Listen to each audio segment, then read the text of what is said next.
We are back with a Fox News alert. Here's a live look in London, where we're awaiting a police news conference on the Parliament terror attack. This is how we got up today. A car plowed into a barricade outside the House of Parliament. The driver under arrest. Witnesses say the driver deliberately hit pedestrians and cyclists before turning into the barricade, which he hit at something like 50 miles an hour. Initially, 10 people went down. 2 people are known hurt. Let's bring in former Deputy Assistant Director of FBI's Counterterrorism Division, the man responsible for catching the Unabomber, Terry Turchi, who joins us today from San Francisco. Terry, good morning to you. Good morning. Good morning, Steve. Good morning, Ainsley. Good morning, Brian. So they have arrested a 20-year-old man. He's been taken into custody, and now they're talking about terrorism. What do you see when you look at these circumstances?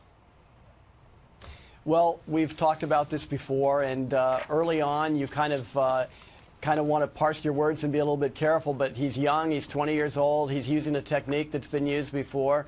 We're in London, where they're having constant problems with people in terrorist activity. So right now, it looks like it's a possibility, but it's just a little early to tell. We'll see what the police have to say, but it certainly looks to me like it could very well be a terrorist attack. Yeah, he didn't run to get away. He sat there. He got arrested, so that was his hit. I guess the positive, if you're ISIS or an extremist, you say, well, London tourism goes down. People are more wary. There's going to be more barriers and more restrictions. But that's hardly 9/11. But this is what they're down to now? Do you think they have no other options?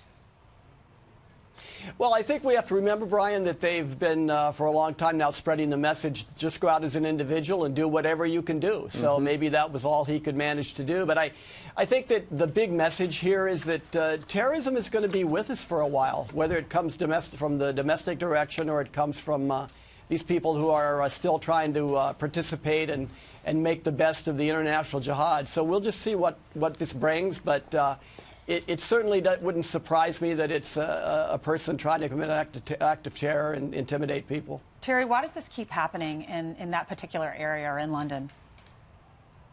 Well, it's happening in London, I believe, and this is just my opinion, but it's happening there more because their immigration situation is out of control. Again, I don't know who this person is, but it wouldn't surprise me at all if we find out this is someone who came in there recently and is now just turning against the country. We're bringing people into a lot of countries in Western civilization who are just not assimilating. And they don't want to assimilate. And they don't want to accept where they live is, for the same reasons we've always had people want to immigrate to, say, the United States, where they want to become part of the society. They want to have their own society that they bring with them, and they want to continue to fight with the ideology against us. And Terry, it's such a simple attack. As it turns out, this Ford Fiesta was going down the street 50 miles an hour. Apparently, there were 10 bicyclists waiting for the light to change and a bunch of pedestrians. And he just swerved over, tried to hit as many of them as he could, and then tried to get through the Ballard barricade thing and did not. Just pretty much came to a stop right then.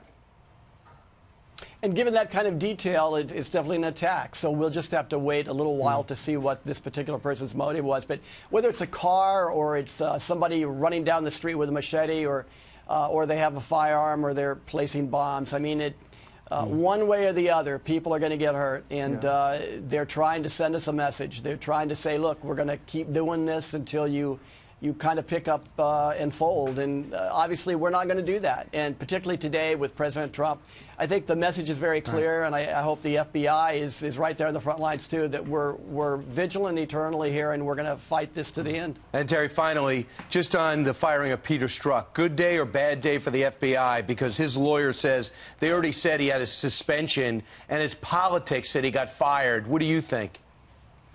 Yeah, his lawyer is absolutely wrong, and I think this is a great way for Dave Buttigieg to get started as the FBI Deputy Director. He's sending a message to the public the FBI's back. He's sending the message to the FBI employees, the FBI agents, that, look, I've been in the FBI. I know what the FBI stands for and what it is, and I know what the rules are, and his behavior, Peter Strzok's behavior, was unacceptable. And you will not find any FBI agent, or I don't think any FBI employee, who will tell you that they would have gotten by with the kind of things that Peter Strzok got by with. So as far as I'm concerned, Peter Strzok's lawyer is just pretty much full of baloney. And we need to understand that the FBI is different. It's always been different. And it's time we got back to what the FBI was and should be in the eyes of the American people. Yeah. And that is no nonsense. And that's what Dave's decision did today. Yeah, there are a few bad or apples, yesterday. but Terry, we thank you and we thank all those in the field offices around the country for what they do. Thank you for being with us.